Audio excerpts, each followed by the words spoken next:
The sea does not forget. Its rhythms are older than kings, its memory deeper than stone. And along the wind-lashed shores of the Orkney Isles, where cliffs crumble into mist and gulls cry to unseen tides, stories are carried in the waves.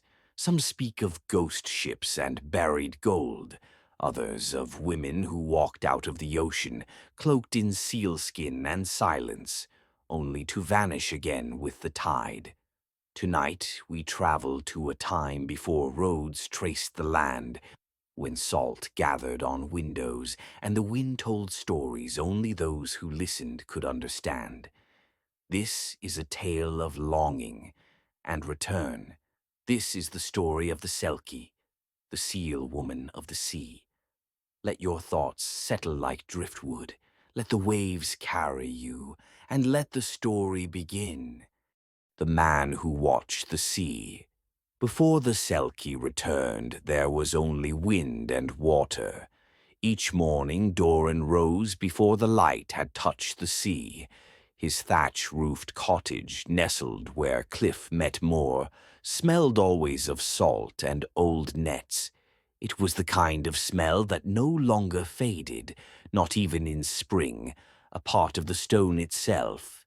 His hands, like the rope he coiled each day, had long since stiffened into the rhythm of his labor. Rise, stretch, stoke the hearth, then walk the worn path to the boat shed just above the tide line. There, he would lift what needed lifting, patch what needed mending, and set his small rowboat free into the morning mist. He was not young, nor was he old. He had the quiet shape of a life lived between shore and sea, without disturbance. The kind of man people nodded to in passing but seldom asked about. And he preferred it that way, because Doran knew the sea remembers. And though many in the village thought that just a quaint old saying, a comfort whispered over grave markers and shipwreck stones, Doran had seen its truth. He had seen what the sea had taken, and he had felt what it had left behind. Doran had once been married. Her name had been Mare, though she had never said it herself. It had come from someone else's lips, long ago when she first arrived, barefoot and wide-eyed, soaked from the waist down. She had come from the sea, they said, found on the shore in the early blue light of spring, wrapped in nothing but a wet gray cloak, like a seal's hide, clutched to her chest as though it held her very soul. The old women had whispered, "Selkie," behind cupped palms. But Doran, young and tired, and too lonely to believe in stories, had taken her home. No one stopped him. She had stayed for a time. She warmed slowly, smiled faintly, learned his rhythms, gave none of her own. She never asked where he went during the day, and he never asked what she dreamed about when she stared at the sea for hours, unmoving. They shared meals, they shared sleep, but not speech, until the day she vanished. No footprints, no boat missing, no cloak left behind, just the door open, the hearth cold, and Doran alone, again. 10 years had passed since that morning. Still he rose the same way. Still he cooked for two. Still he looked to the shore each dusk, just once, as if confirming she hadn't returned. And still the sea whispered things he couldn't quite hear. He had become part of the rhythm now, like driftwood, or a bell with no rope. The villagers no longer asked. They brought him fish hooks and oil, left firewood at his door.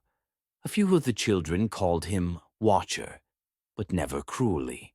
They knew he listened, and in a place like theirs, that was enough. But one dusk, when the tide was high and the moon new, the whispering changed. It was on the 7th night of the new moon that the wind changed, not by strength. There was no storm, but by tone. Doran had always listened to the wind the way others might read tide charts or stars. He knew its moods, could tell a coming frost by the sharpness of its whistle, or the presence of distant whales by the density of the salt in it. But this wind, it sang, not like a voice, not in words, but in memory. It wrapped around the stone corners of his cottage with a hush-like breath against skin. It moved through the cracks between roof beams and curled around his feet like sea mist. And it carried a scent, not fish, not brine, but heather. He hadn't smelled heather since Mare disappeared. Part 5. The Visitor. The next morning he found it. Not a cloak, not a letter, just a seal, a large gray-furred creature resting at the edge of the surf, eyes closed, breathing steady. It was normal, he told himself. Seals came often. They sunbathed. They moved on. But this one didn't. It stayed for hours, then returned the next morning, and the one after that. Doran began to bring it scraps of fish. It didn't come close, but he could tell. It watched him. One morning it was gone, replaced by a smooth, round stone, placed neatly on the spot it had rested. There were lines etched into it, swirls, spirals, like waveforms or old runes. Not natural, but not carved by any blade he knew. He held the stone in his hand for a long while. It was warm. That night, sleep came slow. Not from fear, but from weight. His dreams were full of water, not drowning, but floating. Long stretches of ocean with no sound but the pulse of his own breath. He saw her, not her face, but the way she moved, the way her fingers trailed in the surf, the way her footsteps barely left sand behind. He heard her say nothing, but her absence had a shape now. He woke before dawn, heart steady, palms warm. The stone still sat on the table beside his bed. She did not knock. She didn't need to. When he stepped outside that morning, she was there, sitting by the fire pit in her old seal cloak, legs tucked under her like she had never left. He said nothing. So did she. He made tea. She drank it. They watched the sea together for hours, both silent, both changed. Only as the light faded did she speak. "You buried the cloak." He nodded, but not deep enough. He smiled, the first real one in a decade. And she smiled back, not wide, not sudden, but real, like something returned to its place. Part 8. No questions. He didn't ask why she came back. She didn't say why she had left. Instead, they moved around one another like tide and shore, sometimes touching, sometimes drifting, but never asking for more than what was offered. She picked up her old chores like she had never stopped. He added water to the stew without thinking.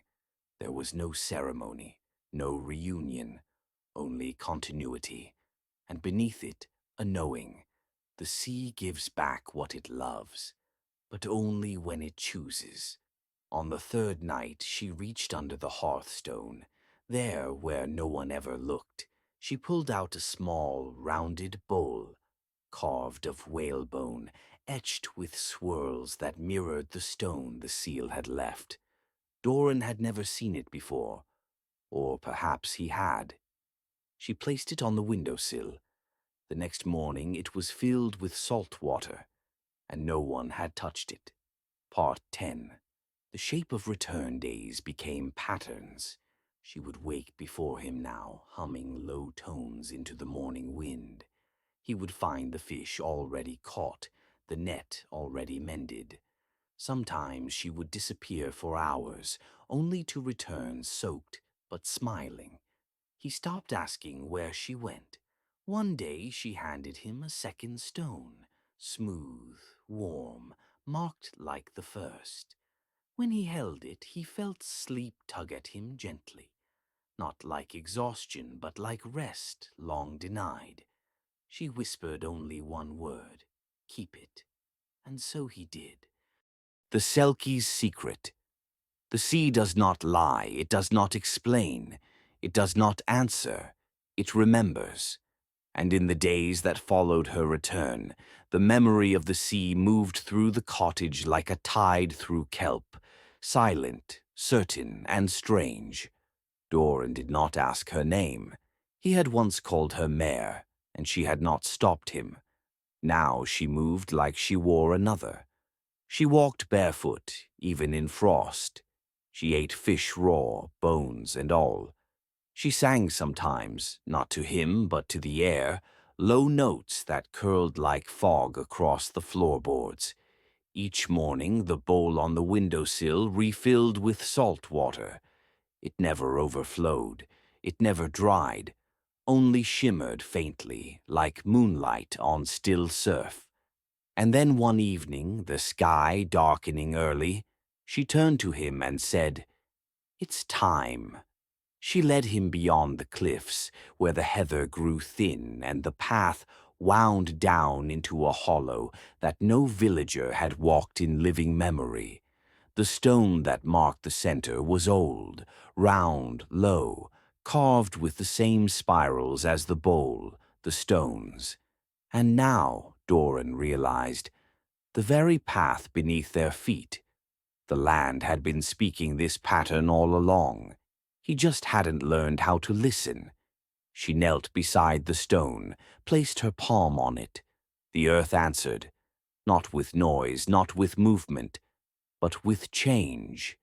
The wind stopped, the mist stilled, and the stone glowed from within, only briefly. Then she spoke. "This is where I lost it. My second skin." Doran stood still.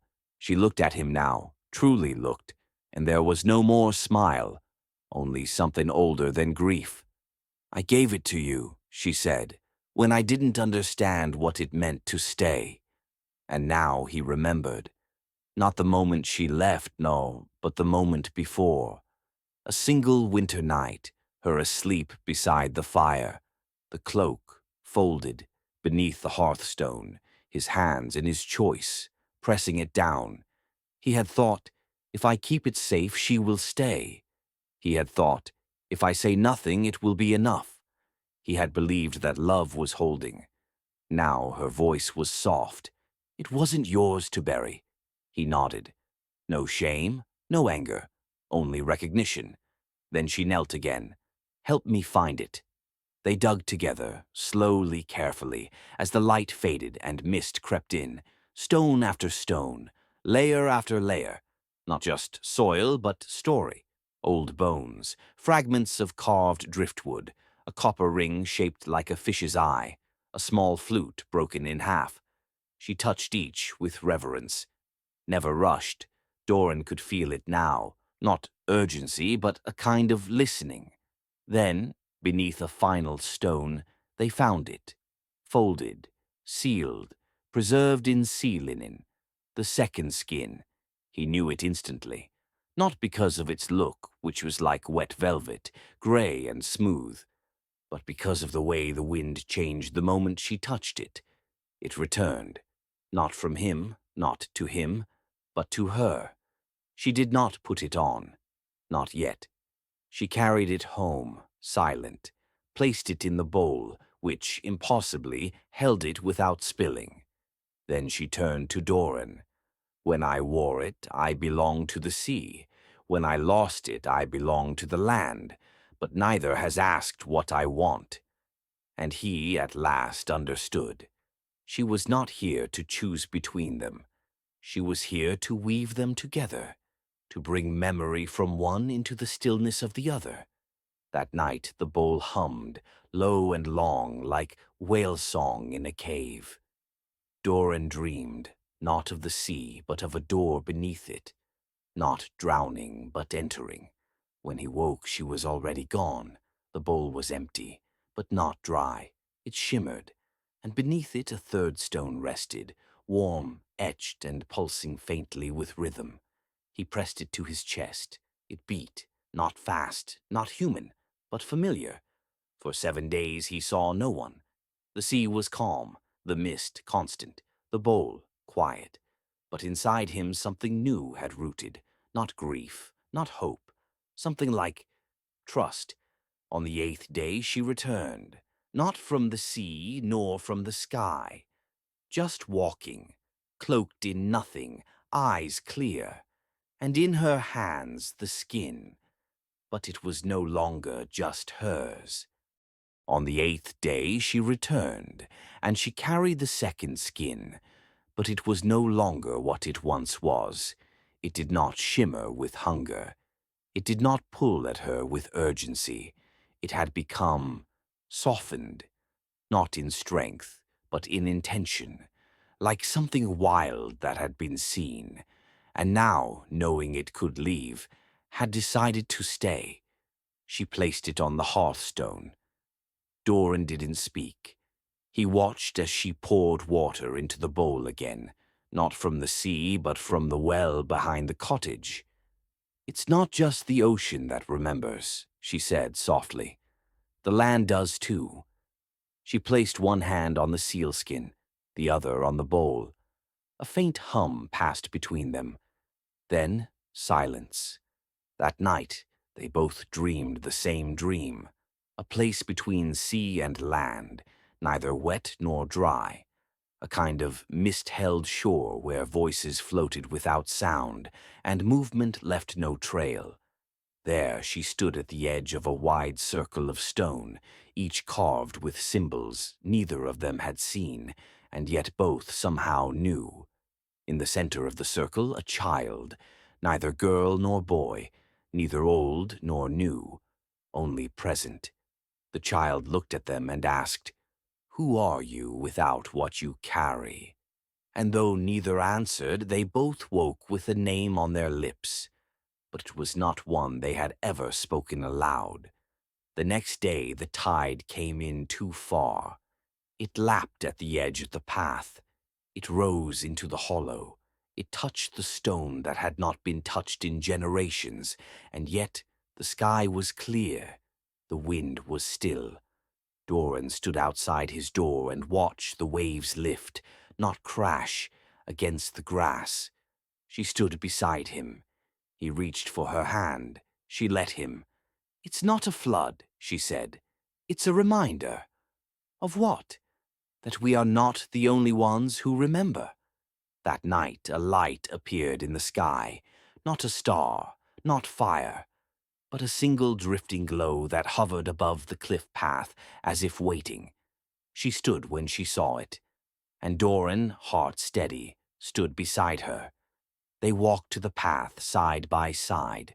The light moved ahead, slow and low, just within reach, and yet never touching. It led them not back to the sea, but up the ridge, to the place where her cloak had first been found. There another waited, not a figure, not human, but presence, something like a shape made of fog and tide. It bowed, and then, soundlessly, it split. From it emerged a single drop of silver light. It hovered, then slowly drifted downward. She lifted her hands. It entered her, and vanished. In the following days, something shifted in the village, though no one could name it. Children slept deeper. The sea caught fewer boats.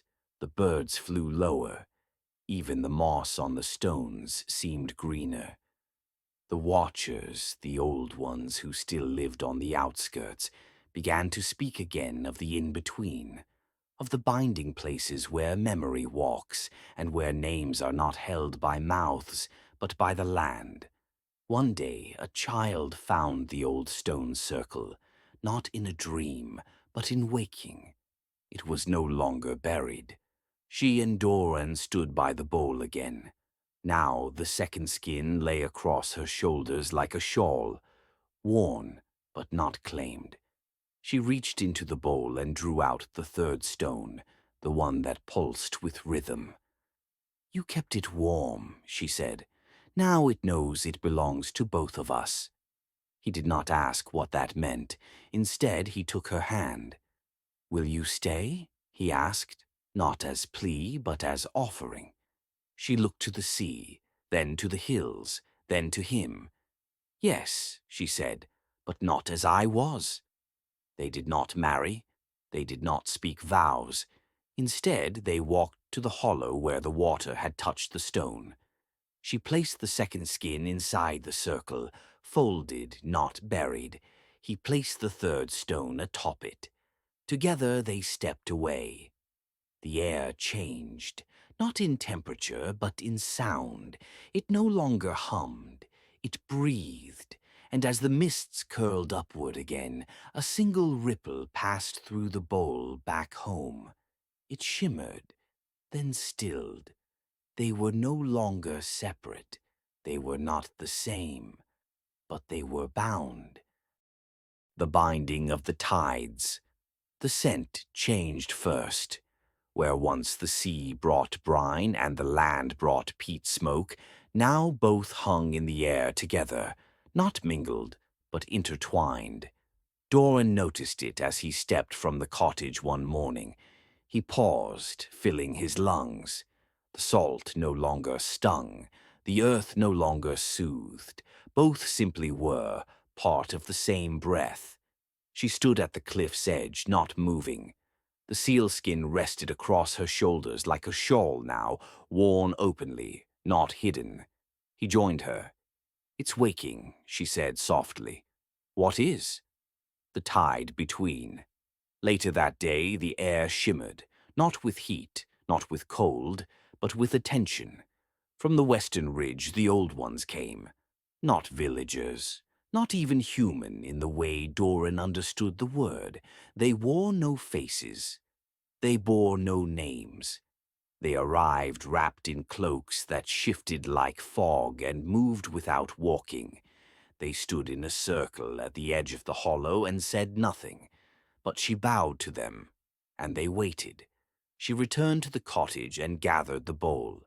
Inside it rested the three spiral-etched stones, one warm, one silent, one pulsing. She added water, not salt, not fresh, but from a spring, no map marked. Then she carried the bowl to the center of the hollow. The watchers did not speak. She placed the bowl on the stone, knelt beside it, and whispered something Doran could not hear. The mist around the circle thickened, not choking, but embracing. A low tone began, not sung, not played, just present, like the earth was humming with breath held in wait. The ritual began without gesture. She closed her eyes. Doran watched her breath steady. And then the stone beneath the bowl opened. Not like a trap door, not like a crack. It simply softened. And from it a spiral of light rose, not blinding, not bright, just real. It swirled once above the bowl, paused as if listening, and then folded downward into the water. Ripples spread outward, not in circles, but in spirals. Each ripple touched a watcher, and each time they shimmered slightly, as if something inside them had been remembered. Then the sound came, not through air, not through lips, but directly, like thought, and yet deeper, a wordless invocation that moved not through ears but through bones, each spiral a phrase, each ripple a sentence. And though Doran understood nothing, he knew what was being said, not in meaning but in feeling. This was not a choice. It was an acknowledgement.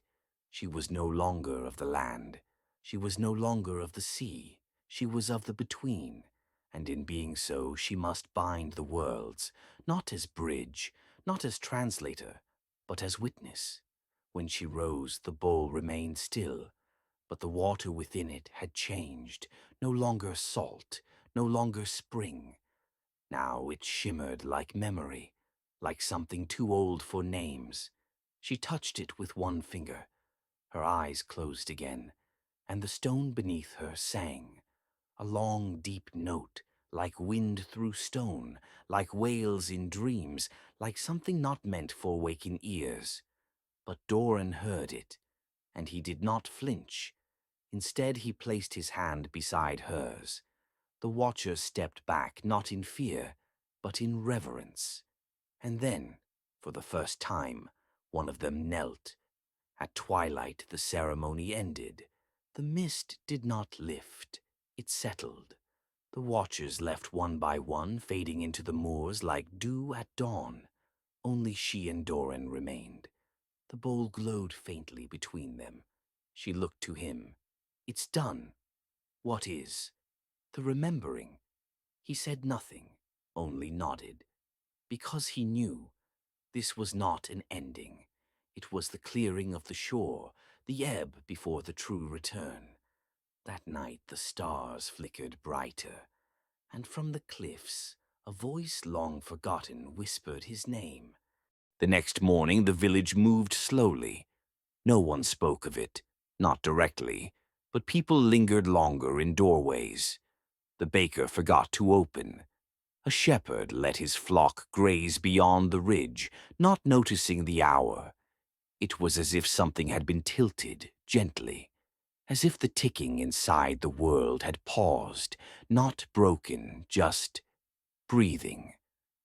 Doran felt it in the stillness of the kitchen, the way the bowl, though now empty, seemed fuller than ever before, the way shadows didn't fall the same, the way his own thoughts moved like driftwood, floating and slow. He did not speak of it to her. She did not speak of it to him. There was no need. They both knew what the silence meant.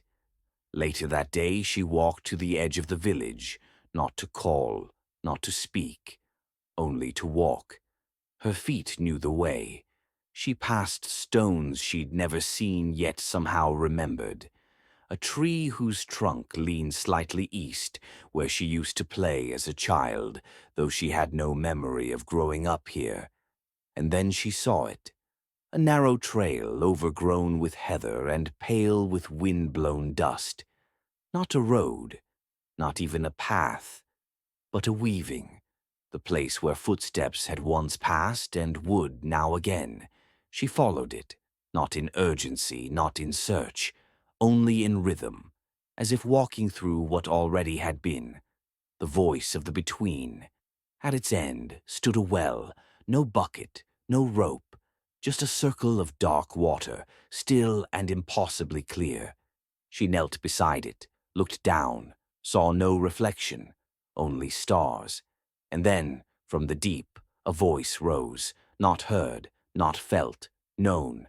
"You have walked both shores," it said. "You carry the songs of both skies. Do you return?" "I do not leave," she answered. "Do you serve?" "I listen." "Do you remember?" She paused. "I never forgot. I only waited." And the well breathed out. Mist rose, not white, not gray, but silver, soft, slow, and from it a shape. It was not her, and yet it was. A woman, the same height, same cloak, same weather-worn eyes. But this one's face was wrapped in light. Her hands carried not a bowl, but a thread.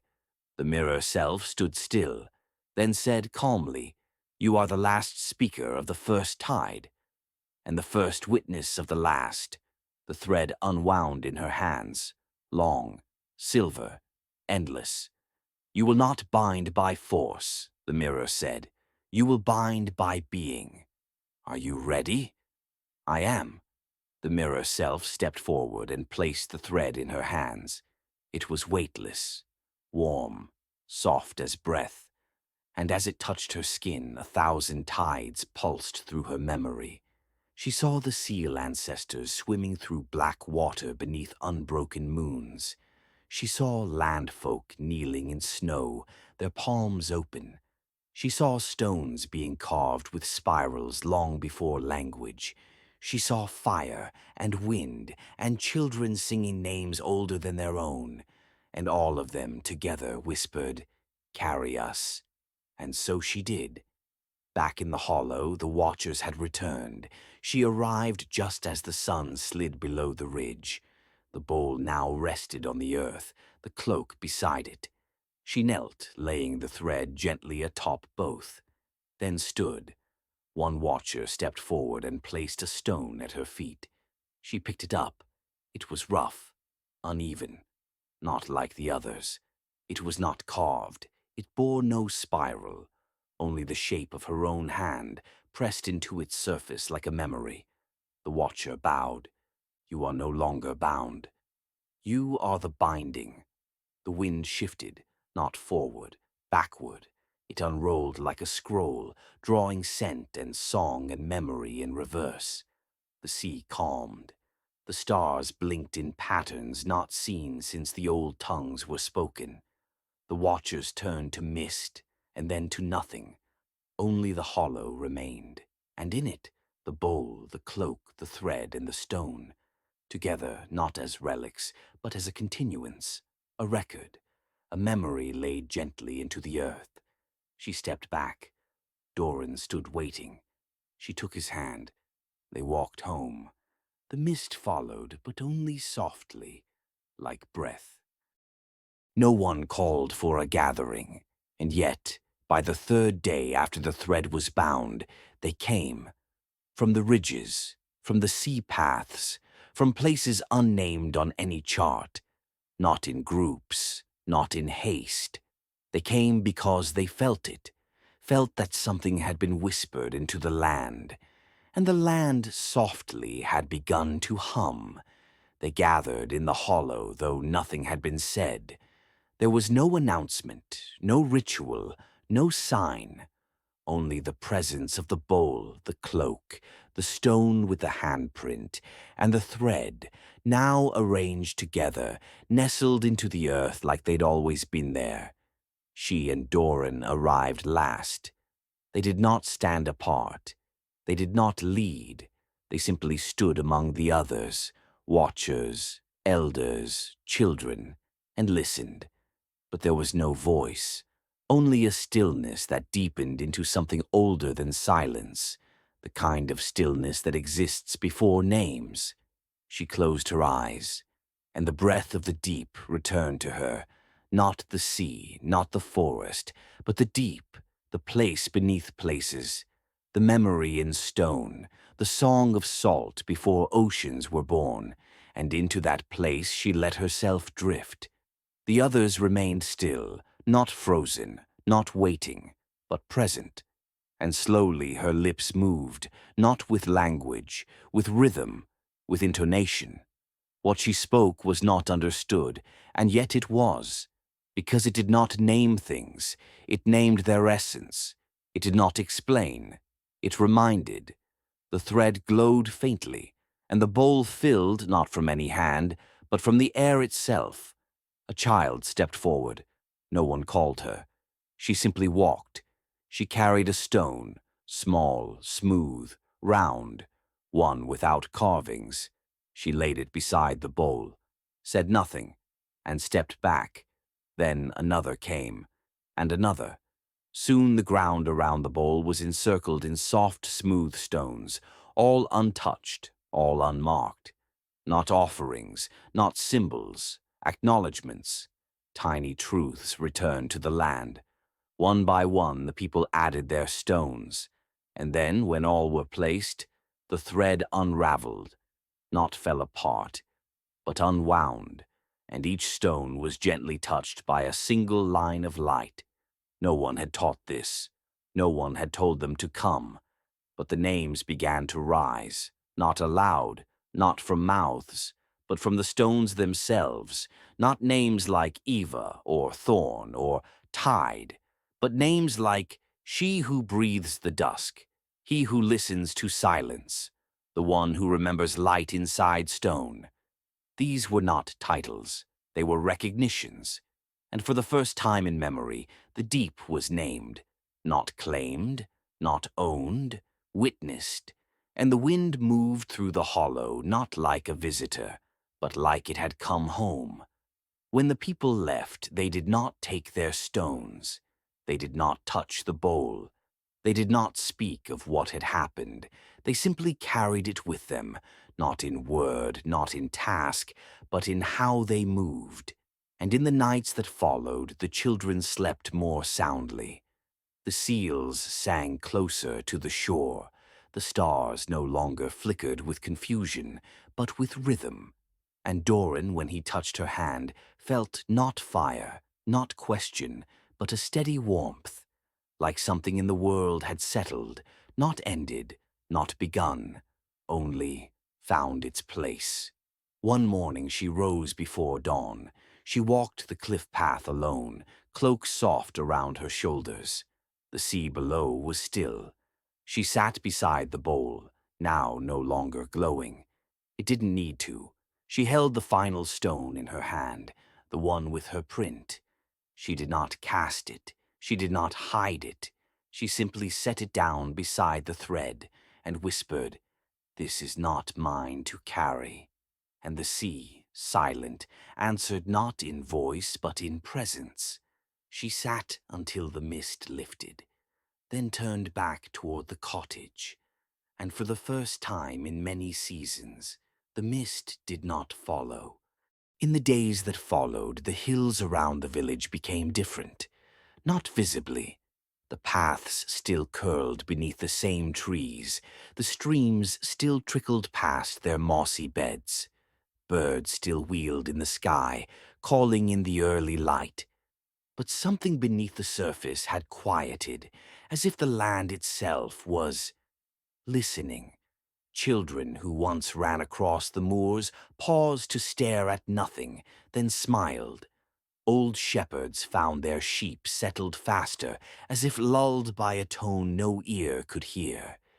The wind through the grass moved in patterns, not random, but rhythmic, familiar. The villagers didn't speak of it. They didn't have to. They simply began to walk with a little more gentleness, as though the very earth remembered every footstep. Doran kept the thread in a wooden box. It no longer glowed, but when he opened the lid, it always felt warm. He never touched it, nor did she. They both knew it had already been given. Still, every now and then, he'd open the lid and sit beside it, quietly. Sometimes she would sit with him, sometimes not. They didn't speak. The thread didn't move. But the room always felt like the breath of a long sleep, not waking, not dreaming, just being. One evening, after the light had faded from the hills, she lit a lantern and stepped into the cellar. Not because she needed anything, but because the pull had returned. The bowl now sat on a wooden shelf, empty, unglowing, cold to the touch, and yet, when she approached, a faint hum pressed behind her ears, like a memory not of sound but of knowing. She placed her hands beside it, closed her eyes, and the cellar air changed. It did not cool, it did not move, it simply became deep, as if the floor stretched downward, not physically but in memory, down, down, down, until it met a place untouched by soil, a place beneath forgetting. She stood for a long time. When she opened her eyes again, the bowl was still empty, but the hum remained. So she bowed, not to it, but to what it held, then climbed the stairs and left the lantern burning. It began with a seal's cry, far off, echoing through the dark. Then another, closer. By the third call, Doran was already rising from bed, wrapping his cloak around his shoulders. She met him at the door. No words. They walked together, down the ridge past the hollow to the sea. The night was still, the tide low, the stars endless. But in the shallows they saw them, shapes, not seals, not entirely, silhouettes swaying in the surf, singing in tones the body felt more than heard. Not music, memory, each song a shape, each shape a thread. And when one of them turned, and her face caught the starlight, Doran saw it was not human, and yet entirely so. The shape stepped forward, rising from the surf like mist forming into being. Her hair was kelp dark, her eyes moon bright. She wore no garment, only light, only presence. She did not speak, she did not bow. She simply reached out a hand, and the woman, the one who had bound the tide, stepped forward too. not hesitating, not unsure. She reached out. Their hands did not meet. They hovered, inches apart, and between them the bowl appeared, floating, full, with water no one had seen poured, and from it a drop rose, silver, perfect. It hovered in the space between them. Neither moved.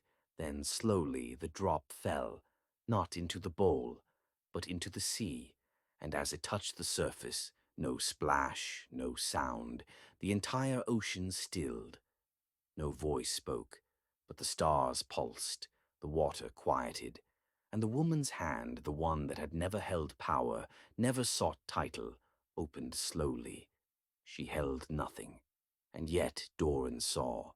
All the names were there, not written, not listed, but present, floating in the space between her palm and the sky. Names not meant to be spoken, names meant to be known. The figure before her bowed once, then faded, not into mist, not into sea, but into the rhythm of the waves. And the bowl descended into the tide and was carried away. Not lost, carried. They stayed by the shore long after. No seal calls came again, no figures returned, but the wind had changed, softer, circular, like a song with no end. She said nothing.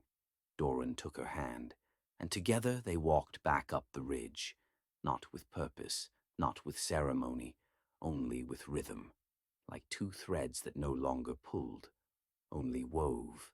And as they neared the cottage, he looked at her. "Will there be more?" She smiled, soft, tired, full. "There already are." That night, in the quiet of the hearth, the fire burned low. They did not eat.